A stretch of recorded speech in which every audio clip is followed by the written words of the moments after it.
क्यों आ बह होना के ते तुगी सुनाइए थोना के भरावा एक गल करी जेकर झोलियां लैनियां भरी भरी मां वैष्णो दा ध्यान ला मनै दा सुख चैन पा।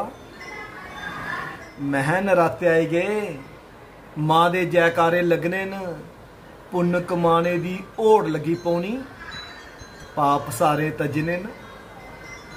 पर एक गल समझा नहीं आउंदी मती कीतियां कोशिशां धमाका नहीं पौंदी। नराते आउंदे गए सारे गै जियां भगत होई जंदे पाप कमाने शा दूर नठदे सही मायने च बनी जंदे बंदे। हैरानगी होंदी ऐ सच्चे गै एह् सारे उ'ऐ न मां दी भगती च रुज्झी जंदे चढ़ी जंदे भूए न ते नराते मुकदे गै जियां द्रोड़ लगी पौंदी बतोई जंदे न। पुन्न दा चोगा तुआरी सुटदे उत्ते पुरानी थार परतोई जंदे न। खैर छोड़ परे बदखुइयां करना जिन्हें करना उन्हें गै भरना।